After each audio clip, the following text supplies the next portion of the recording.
This is Michael Wilson. These are some personal thoughts I have on being materialistic in the kingdom of God. I've read in Matthew 6, I don't know, maybe 40 plus years now, and I found that Jesus is right. Jesus said, no one can serve two masters. Either he will hate the one and love the other, or he will be devoted to one and despise the other. You cannot serve both God and money. So I have to think about that. And I have to wonder, did Jesus really mean that? And knowing what I know, what should I do? Well, 4 years ago, I found myself in a circumstance where I had nothing but the clothes I could fit in a large suitcase. Now, this is a God thing. I did not seek it out, and surely don't take any credit for it. But 4 years, nothing but the clothes I could fit in a large suitcase. So I have learned a lot, and these are some of my personal observations. I lost my house, savings, retirement, and all the stuff I had accumulated over time. I had no furniture. I had no permanent place to live. I was fortunate in that I had a car that was paid off. I had a laptop so I could work. But it took a real adjustment in my attitude about God and money to get used to this. To make matters worse, sometimes I would lie about my circumstances to avoid the stigma of being a failure in our materialistic culture. Now, in my life before that, I had owned houses since I was probably 24, in my late 60s now. Over the years, I had lots of cars, although I did discover it did not pay to buy new cars, or at least that was my opinion. So I would buy used cars and I would drive them basically until they died.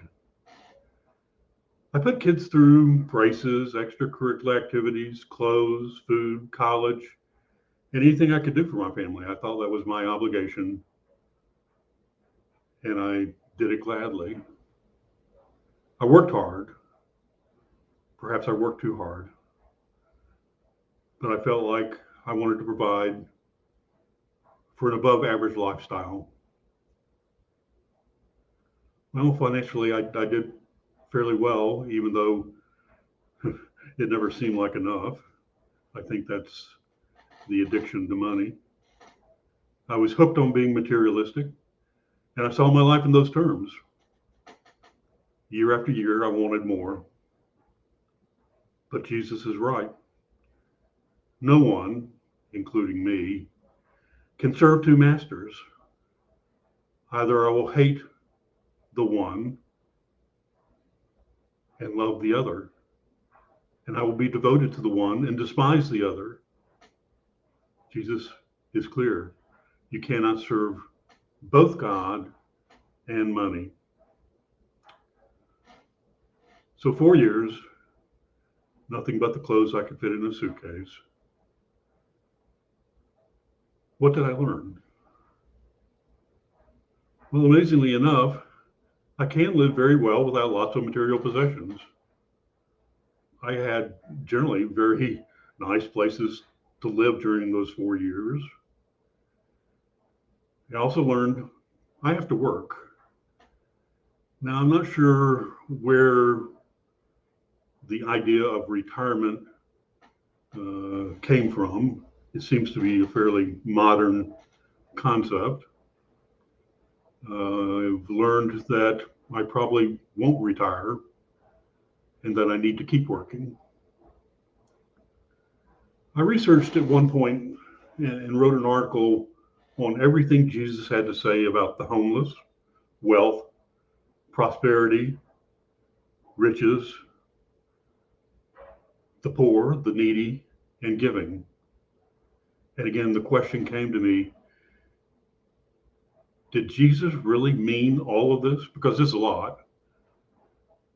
And the second question that followed was, knowing what I know about what Jesus had to say, what should I do?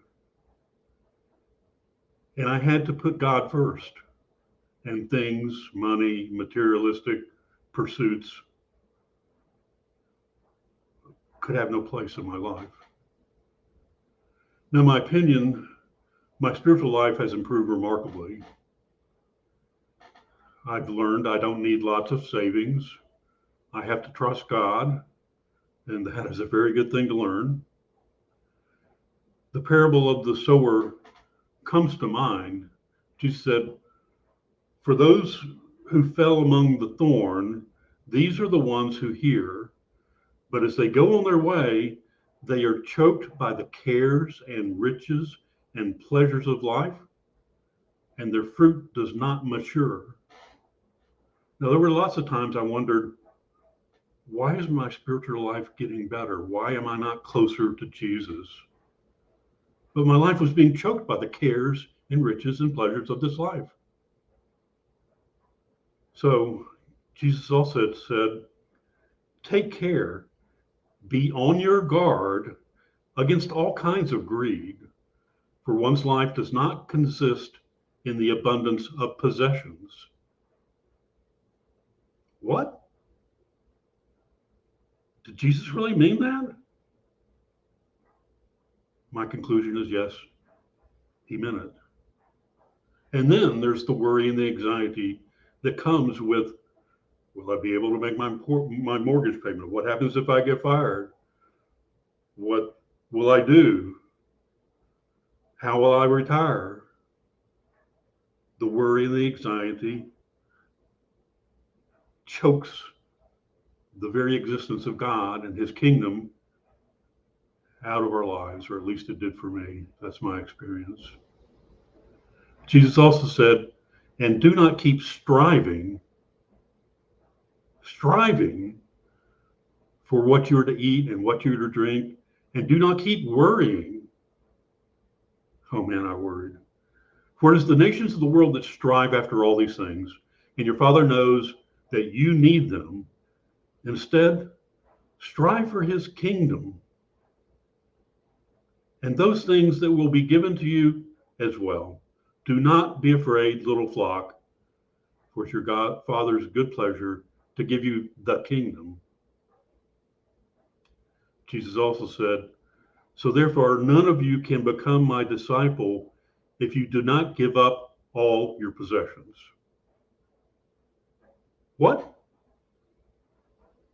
Well, he said it. I think he meant it.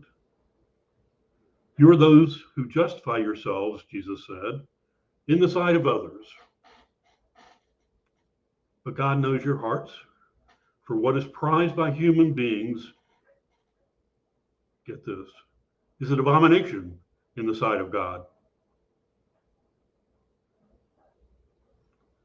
Revel in generosity, Jesus said. Truly, I tell you, this poor widow has put more in the offering than all the others, for all of them have contributed out of their abundance.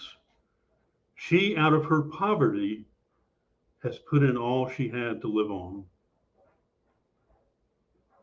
Generosity makes a difference. And so a few months ago, I felt it's time to make a change. I now have an apartment and have started buying some furniture. Having learned a lot of lessons over the previous 4 years, the time seemed right. I know the truth of what Jesus meant when he said, you cannot serve both God and money. It is true. Pursuing money nearly killed me. And so, in conclusion, after the rich young ruler left Jesus, Peter, ever the one to speak out, answered Jesus and said, we have left everything to follow you. What will there be for us? Jesus said to them, I tell you the truth, at the renewal of all things, when the Son of Man sits in his glorious throne, you who have followed me will also sit on 12 thrones, judging the 12 tribes of Israel. And everyone who has left houses, or brothers, or sisters, or father, or mother, or children, or fields, for my sake, will receive 100 times as much and will inherit eternal life. But those who are first, my parentheses here, serving money, will be last. But those who serve God, the last will be first.